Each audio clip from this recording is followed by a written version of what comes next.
Hello and welcome to BQ Prime. I'm Hiral Daria. A lot of movers and shakers in trade today. Joining us to discuss those stocks, we have Vivek Karwa, Chief Executive Officer at Vridhi Investment, joining in. Vivek, good morning and welcome to the show. Good morning, Hiral. Vivek, the first stock I want to discuss with you is a Rail Vikas Nigam. Now, the JV has emerged as the lowest bidder for a supply of 200 Vande Bharat train sets, and the cost of the trains is almost about 120 crores each.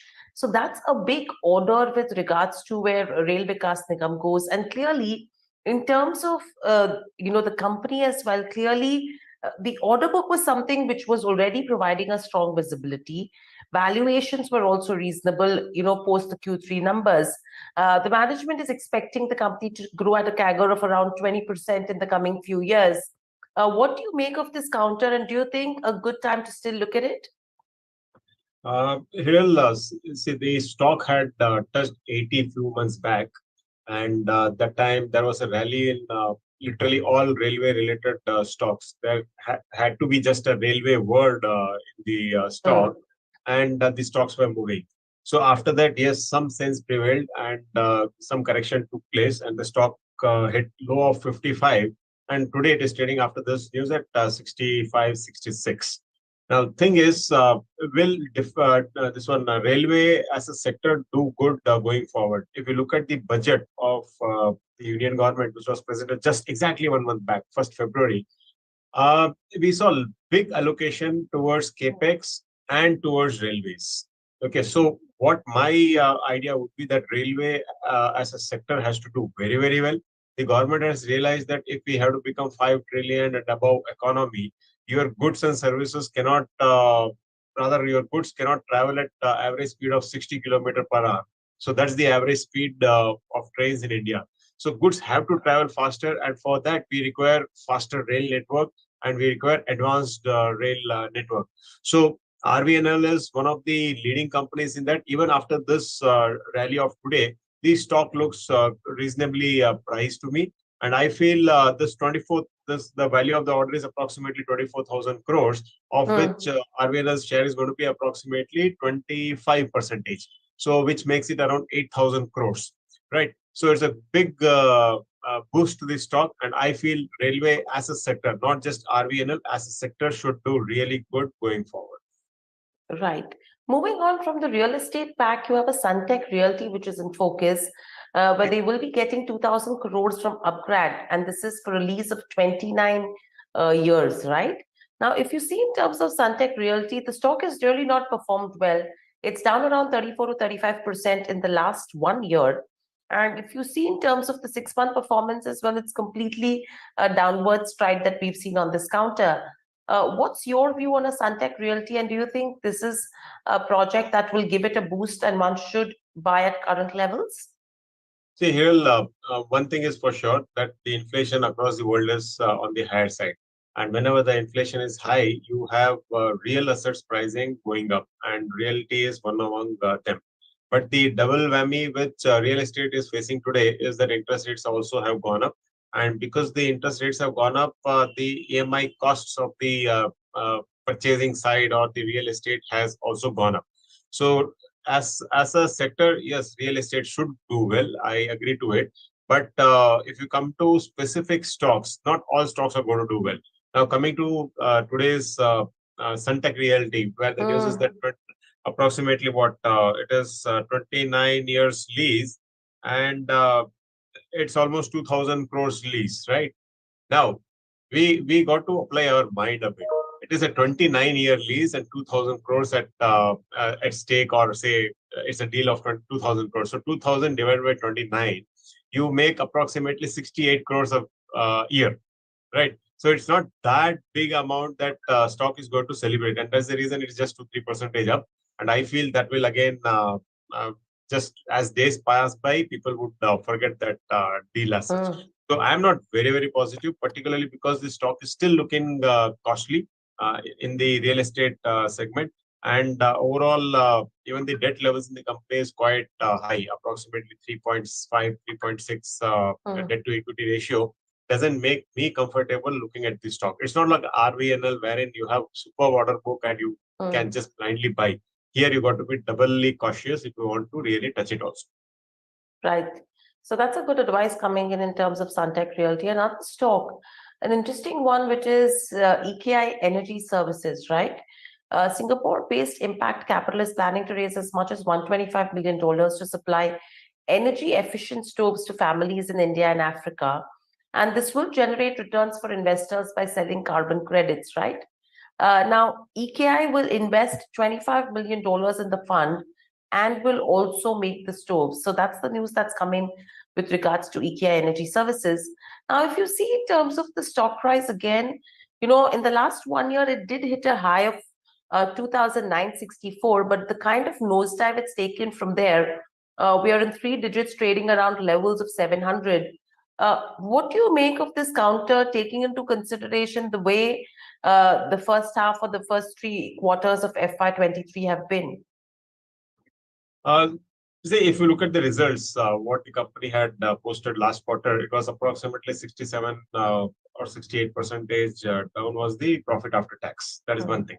And it is definitely an interesting play here that you have very few companies, rather, I don't even recollect any other company wherein you have play of carbon credits. Once upon a time, we used to talk about SRF and all, but this company looks unique. But at 2000, because there was a craze, there was a craze of, say, new age companies. Even this company did very, very well as a stock, not as a performance on the balance sheet. So as a stock, it did well, and then it really nosedived below 600, and it is today trading approximately 680, 690 rupees. See, this deal, I think it's not that big a deal that stock is going to cheer it again for very, very long. That is one thing. And but at this price, 700 odd levels, I feel on dips a person can buy, an investor can invest maybe very, very small quantities, because last month there's one more. I think the news had broken out approximately mid of February, wherein the auditor had raised some concerns on the company. Now that's a red flag, right? So when an auditor raises concerns, there might be some issue in the company which is still not known to the investors. Even I don't know. So I would, because the stock looks say really reasonably valued today. Valuation wise, it should be at 1,000 rupees. It is at 700. So I might invest just for risk taking small quantities, not big way. So small quantities is enough, but big way, please don't enter. Right. So that's with regards to the names that we've been discussing. KNR Construction is another counter that's in focus as well. Again, an underperformer in the last 1 year as well. No major returns that anyone has made out of the counter. However, they've received an award for development of 6 lanes of access-controlled greenfield highway, and the cost is around 665 crores in terms of the project.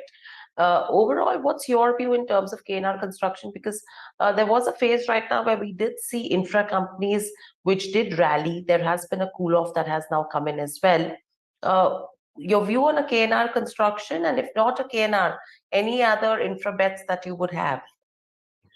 Hiral, I always tell my investors that infra would really do well in the country. And when we started the show, I was speaking about the budget and the kind of capex, more than 11 lakh crores, what the government has announced, right? So infra would really do well. We have seen in last 10 years, the face of the country has really changed. You go to airports or roads or wherever, there is improvement on the ground. But will the companies do well? I always have double doubts on that. Okay. So, but coming to KNR, KNR would be one exceptional company which really looks very good compared to all other infra plays. Maybe L&T comes near to it, but KNR, as valuation wise, the quarterly results they have posted, everything looks good. And on a market cap of approximately 7,400 crores, when we talk about order of 600 crores and above, that itself is a good number to have more positive sentiment on it. So even if you look at the charts, I'm looking at the technical charts also, it is quite stable at this range. And I feel stock should be above 300 at some point of time. So it's approximately, and yeah, one more point. The company has approximately 8,100 crores worth of orders in hand. Their order book is full. So company is available at 7,400 crores, and you have orders. Of course, not all is going to be profits. Maybe 5 or 6% will be profit, but still 8,100 crores of order book is real solid reason that company should do well going forward. So you should have a positive opinion on the stock, and I feel you should be invested. Right. Moving on, Credit Access Grameen, another stock to watch out for as well, because clearly in the last 1 year, if you go to see the kind of up move it took between, say in the months of March, April, May, from there it's been a pretty stable ride for a Credit Access Grameen, and it's been in that range of say 900 to 1100 currently as well. Around $1,000 is where it between 950 to 1,000 is where the stock has been trading at. And from a financial and Q3 numbers perspective as well, their customer acquisition in the third quarter was pretty high. Operating performance was good, and the credit cost was something which actually helped the company as well.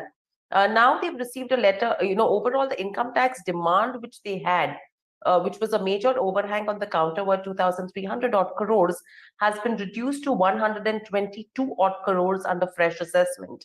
A positive news for the company, but overall, what do you make of the counter? Yeah, I think financial year 18, 19, the demand has come down, and that's a great relief for the stock, because Hmm. when on a market cap of 15,000 crores, you have 2,300 crores worth of IT demand. It's percentage wise very big, right? We are talking almost about 17, 18% of the market cap itself. So which looks quite big. But now having reduced, having a say favorable note, this one note on their side with 100 odd, 123 odd crores, which is really positive for the stock. See, overall, what I feel, Hiral, is that the NBFC segment as such should do good in the country over next 3 years. In that there are many NBFC. It's a crowded space. It's not a small space at all. It's really a crowded space.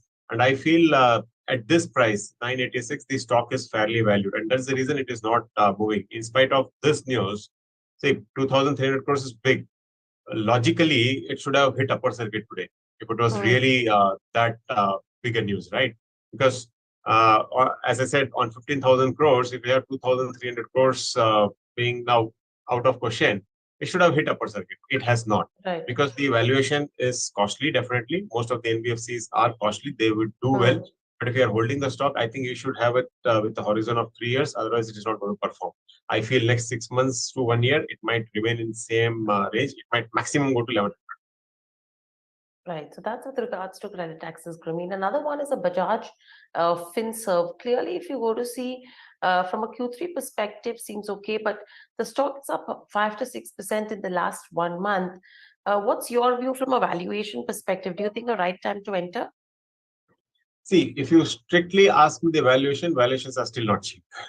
Okay, Hmm. because again, among the NBFCs which we just now spoke about, Credit Access Grameen, the valuation over here is surely still not cheap. That is one thing. It was at what 1,800 odd stock price, which came down till almost 1,100, and now at 1,350 it is at this range. So valuation still looks costly. That is one thing. NBFCs, as I said, will do good going forward. Definitely, they are going to do good. It has to be a with 3 year horizon. Now, today the stock has a positive news that it has got SEBI approval to launch its own AMC business. That is the mutual fund business, right? So, with Hmm. the network the company has, I think it would really be able to scale up the mutual fund business very quickly. That is of a surety over here. But is mutual fund business hugely profitable? I don't think it is. We deal in mutual funds a lot, so it is not big profitable business for the AMCs, and it's a crowded space. I think with this license, Bajaj Finserv should be 44th or 45th. I think Hmm. 45th AMC. So it has to compete with 44 other AMCs. Many of the AMCs are already struggling. But having said that, yes, Bajaj Finserv is a superb company. I feel for longer term, definitely it's a good buy. But you should be buying slowly and steadily, step by step, like a SIP model. That would really give you a good pricing. So nothing to fear And, on the stock, but yeah, it might be in the range and for. Right. But Vivek, in terms of the SEBI license to launch mutual fund business, do you think that could act as another positive trigger? See, stock is not showing it as positive. I told you, Hmm. mutual fund business is a tough business today. Okay. I'm a mutual fund distributor, and that's the reason I'm telling you it's a tough business. It's not a pull product; it's a push product, right? Only when Hiral thinks that I should really invest in mutual funds, she will Hmm. go and invest. I cannot Hmm. force her to invest. That's the difference in between mutual funds and other products. So if it is gold, people would run to buy gold. You just say 50 rupees per gram discount, and people will really buy. It's not the case over here in mutual funds. So it's a tough business. But yeah, it would take it. I'm sure for Bajaj also, it would take at least 3 years to really stabilize the business and come to a concrete, say, a good player to be known as a good player in the industry. So that would take time. So it's not an immediate positive. It's a positive in longer term, not an immediate positive. Right. And very lastly, one sector that I want to talk to you about is the auto space. You had the Feb auto sales numbers that did come in. What do you make of the numbers overall and as a sector? Because we have seen, Maruti, which did take a production cut in terms of production numbers are lower. A lot of, murmur around in terms of Bajaj Auto, which will be cutting production as well, specifically with regards to Nigeria as a market. So overall, what are you making of the numbers and what's the sentiment that you have? See, auto, forget this 1 month production cut, and there are many issues. Firstly, the biggest issue is the EMI costs going up. Today, if you go to auto showroom, you will find that almost 50-60% of the say automobile buyers, be it a car or two-wheeler, really go with the EMI option. That's the first go-to option when you're buying automobile. With the interest rates going up, I think it has taken a hit definitely. And last 2-3 months, we saw there was some input cost pressures also. So these numbers were expected. So one or two companies doing say rise in production or cut in production. That is not going to matter in short term, just a 1 month affair. But I feel automobile over a period of time, over a longer period, has to really do well because uh, most of these companies now have started focusing towards the EV play as well, right? EV and hydrogen play. And government also has come with this scrappage policy wherein 15 years and above, you've got to scrap your vehicles. And you can imagine here on the roads, whatever vehicles you have, you've got to remove everything over a period of, say, 20 years, next 20 years, and replace them with EV and hydrogen vehicles, right? Future is of not diesel and petrol vehicles. It has to be out of only EV. So it's Hmm. a long-term story, very good story. I think instead of buying automobile stocks, one should invest in automobile mutual fund if you have, because you'll get all sort of automobile stocks in that. And that should really, say, next 10 years, it should at least triple to 4 times your money. Right. So that's with regards to where auto names as a whole go. Thank you, Vivek, so much for joining us on the show and getting us the details and the nitty-gritties in terms of what should be done with the stocks which are actually moving in trade today. Thank you. Stay safe and speak to you soon again. Thanks.